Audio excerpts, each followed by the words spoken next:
నగర జీవిని వేధిస్తున్న నిద్రలేమి. పూర్తి వివరాలకు చదవండి రేపటి సాక్షి హైదరాబాద్ ఎడిషన్. ప్రజలందరికీ అర్థం కావడానికి ఉదాహరణకు ఒక కేసు తీసుకుంటానండి. ఈ మధ్య నమోదైన కేసు, అది కూడా ప్రముఖ సినీ రచయిత, సినీ నటుడు, ప్రొడ్యూసర్ అయినటువంటి పోసాని కృష్ణమురళి గారి మీద ఒక కేసు పెట్టారండి. ఆ కేసులో సెక్షన్లు అతనికి వర్తిస్తాయా, వర్తించవా, అసలు ఆ సెక్షన్లు ఏంటి, ఆ కేసు అతని మీద ఉద్దేశపూర్వకంగా రాజకీయంగా పెట్టారా, నిజంగా అటువంటి నేరం జరిగింది అనేది మీ ద్వారా ప్రజలకు తెలియజేస్తారు. అందులో మనం పెట్టిన సెక్షన్లు చూస్తేనండి, 111 of BNS, 196 of BNS, 353 of BNS, 299 of BNS, 336 of BNS, 341 of BNS, 61 of BNS పెట్టారు. ఇవన్నీ చదివేటప్పటికి నాకే ఆయాసం వస్తుందండి. ఇన్ని సెక్షన్లు పెట్టారు వీళ్ళు పోలీసులు. ఇందులో 111 వచ్చేటప్పటికి బిఎన్ఎస్ లో ఆర్గనైజ్డ్ క్రైమ్ అని అంటారండి దీన్ని. ఆర్గనైజ్డ్ క్రైమ్ అది కూడా ఇతను 2-3 నేరాలు 2-3తో కలిపి చేసి ఉండాలి. అది గత 10 ఏళ్లలో ఆ నేరాలకి చార్జ్ షీట్లు వేసి ఉండాలి. ఆ చార్జ్ షీట్ నెంబర్ కూడా అయి ఉండాలి. చార్జ్ షీట్ వేయటం కాదు, ఎందుకంటే ఈ రోజు వేసేసి చార్జ్ షీట్ వేసామని పోలీసులు చెప్తారని చెప్పేసి ఆ చార్జ్ షీట్ ఆల్రెడీ దాఖలైంది, అది నెంబర్ అయ్యింది అని చెప్పి ప్రూవ్ అయితే అది 2 లేక 3 కలిసి చేసిన నేరం అయ్యుండి, అది ఏంటి దోపిడీలు, దొంగతనాలు చేసే వాళ్ళ మీద పెట్టే కేసును తీసుకొచ్చేసి ఇందులో పెట్టారు. ఎందుకు పెట్టారంటే 5 ఏళ్ల నుంచి జీవిత కారాగార శిక్ష విధించే అవకాశం ఉంది ఈ సెక్షన్ కి. అంటే ఈ సెక్షన్ పెట్టి అరెస్ట్ చేస్తే గుడ్డిగా న్యాయమూర్తులు ఏమి చూడకుండా రిమాండ్ ఇచ్చేస్తారన్న ఉద్దేశంతో ఇది పెట్టారు. కానీ న్యాయమూర్తులు అన్ని పరిశీలించి ఆ ఛార్జ్ షీట్ నమోదైందా లేదా, బిఎన్ఎస్ సెక్షన్లు అన్ని కరెక్ట్ గా అమలు చేశారా, ఇతనికి అగెనెస్ట్ గా అన్ని చూసుకుని రిమాండ్లు ఇస్తున్నారండి. కానీ ప్రతి ఒక్కళ్ళ మీద 111 పెడుతున్నారు. అంతకు ముందు ఎప్పుడు పోసాని కృష్ణమురళి గారి మీద ఎటువంటి కేసు లేదు, ఛార్జ్ షీట్లు లేవు. మరి అట్లాంటి ఛార్జ్ షీట్ అవన్న వ్యక్తికి గత 10 ఏళ్లలో నేరం చేసి ఉండాలి, ఛార్జ్ షీట్లు వేశారు అని ప్రూవ్ ఎట్లా చేస్తారో పోలీసులు అర్థం కావట్లేదు. పోసాని కృష్ణమురళి గారు వారి పోలీసులకి ఎట్లా పెట్టారని చెప్పి హైకోర్టుకు వెళ్ళినా లేకపోతే వాళ్ళకి నోటీసులు పంపించినా అందరూ కూడా న్యాయపరంగా చిక్కుల్లో పడతారు. ఆ తర్వాత సెక్షన్ చూస్తేనండి, అందులో పెట్టింది 196 పెట్టారండి. 196 అంటే మతాల మధ్య, కులాల మధ్య, జాతుల మధ్య ఇతను ఉద్రేకపరుస్తున్నారు, చెందుతున్నారు అని చెప్పి పెట్టారు. ఇంకా ఘోరమైంది 353 పెట్టారండి. అవునండి, ఇప్పుడు 353 అదే పెట్టారు. ప్రజలందరి మధ్యలో ఇతను భయోత్పాతాన్ని సృష్టిస్తున్నారు, చేస్తున్నారు, చెందుతున్నారు అని చెప్పేసి 353 కేసు పెట్టారండి. 299 బిఎస్ అని చెప్పి కేసు పెట్టారండి. ఆ 299 బిఎస్ లో కూడా అసలు ఆ కేసుని వీరికి అప్లైయే కాదు, ఆ కేసుని తీసుకొచ్చి వీరి మీద పెట్టి ఈ కేసులో నేరం చేశారని చెప్పేసి చెప్పారు.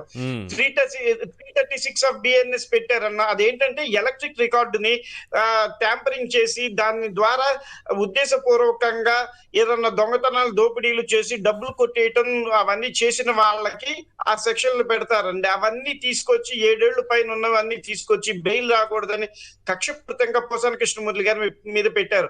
గతంలో చూస్తే అసలు ఈ యాక్ట్ ఎప్పుడు వచ్చిందండి? ఈ యాక్ట్ వచ్చి మొన్న జూన్ లో వచ్చింది. ఈ యాక్ట్ జూన్ లో వస్తే గత 5 ఏళ్లలో 10 ఏళ్లలో జరిగిన నేరాలకి ఈ యాక్ట్ కి సంబంధమే లేదు.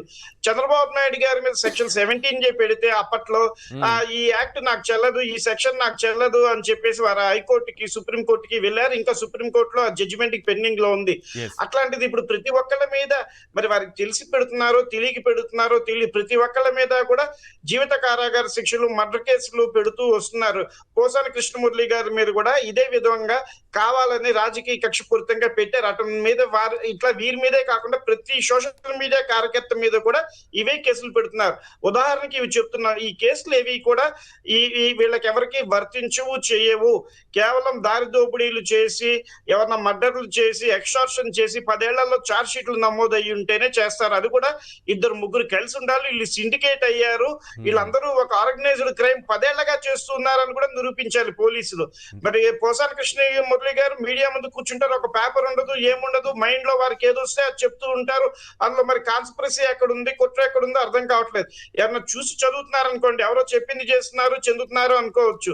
ఎవరన్నా మీడియా వాళ్ళు అడిగిన క్వశ్చన్ కి వారు చెప్తూ ఉంటారు. అంటే కేవలం వారి మైండ్ లో నుంచి పుట్టుకొచ్చిన వాటితో ఒక్కరు మాట్లాడి చేసిన దాంతో ఈ ఇతరులకు సంబంధం లేనప్పుడు అసలు ఇట్లాంటి సెక్షన్లే అర్థవంతమైనవి కాదు, వారికి అప్లై కాదు. Section starting 2 or more persons అని ఉంటుందండి. ఇక్కడ వారు ఒక్కరు కూర్చొని ప్రెస్ మీడియా పెట్టారు, వారితో పాటు 2-3 కలిసి కూర్చొని ప్రెస్ మీడియా పెడితే అందరూ కలిపి పెట్టారు, చేశారు అనొచ్చు.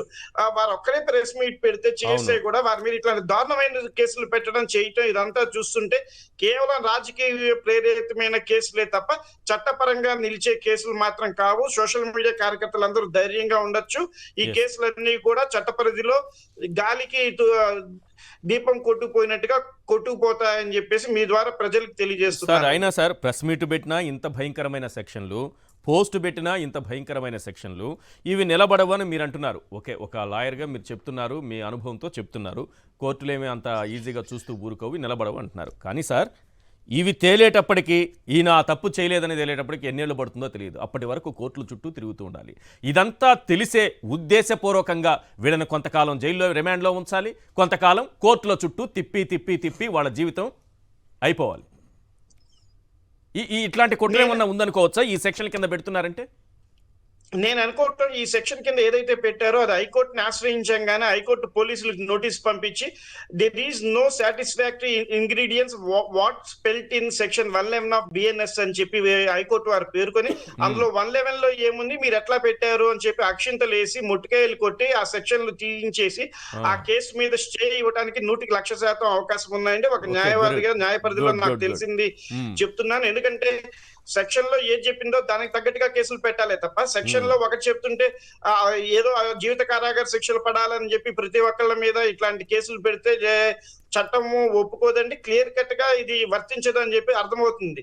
10 ఏళ్ల పాటు ఇతను చార్జ్ షీట్ నమోదే ఉండాలి వీరి పేరు మీద. ఆ చార్జ్ షీట్ కూడా సిమిలర్ క్రైమ్ అయి ఉండాలి. అట్లాంటిది కానప్పుడు చేసినప్పుడు ఏదో భార్య భర్తల కేసులో చార్జ్ షీట్ పడింది అనుకోండి, ఆ చార్జ్ షీట్లు దీనికి వర్తించవు. అట్లాగా వర్తించినప్పుడు చేయనప్పుడు వీరి మీద చట్టపరంగా పోలీసులు తీసుకునే ఏ చర్యలు నిలవవు.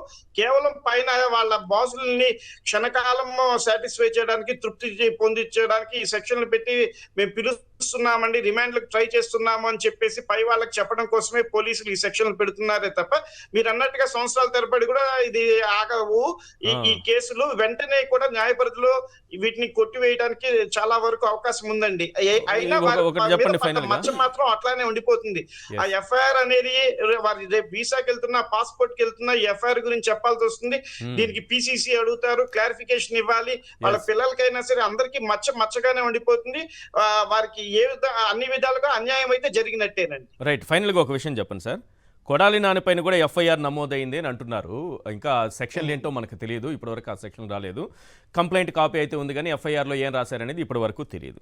సో ఇప్పుడు మనం పోసానని చూసాం కాబట్టి పెడితే ఆయన పైన కూడా అలాంటిదే కదా, ఏ ప్రెస్ మీట్లోనో గట్టిగా మాట్లాడారని ఇట్లాంటి కేసులే కదా ఆయన మీద పెట్టాలి. సో కొడాలి నాని పైన పెట్టినా సరే ఇలాంటి కేసులు నిలబడవని అనుకుంటున్నారా ఒకవేళ ఈ సెక్షన్ల కింద నమోదైన? చాలా వరకు అసెంబ్లీలో మాట్లాడిన వాటి మీద కేసులు పెట్టకూడదు. ప్రెస్ మీట్ లో పెట్టిన వారు కూడా ఎటువంటి పేపర్ చూడరు, ఏమి చూడరు.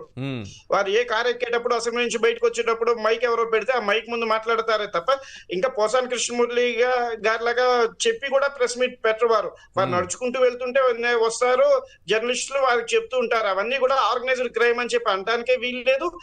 ఇట్లాంటి సెక్షన్లు ఏవి రాజకీయ నాయకుల మీద పెట్టినా చెలవు. ఎందుకంటే వారి మీద గతంలో సిమిలర్ కేసుల్లో చార్జ్ షీట్లు పడి లేనప్పుడు ఈ కేసులు అసలు వాళ్ళకి వర్తించవు. కాబట్టి పోసాని కృష్ణమురళి గారి మీద కూడా ఈ కేసులు పెడితే రాజకీయ దురుద్దేశంతో, రాజకీయ కక్షపూరితంగా పెట్టిన కింద భావించలే తప్ప నేరానికి అనుగుణంగా సెక్షన్లు పెట్టారు అని చెప్పి మనం అనుకోవటానికి అయితే వీలు లేదండి. రైట్.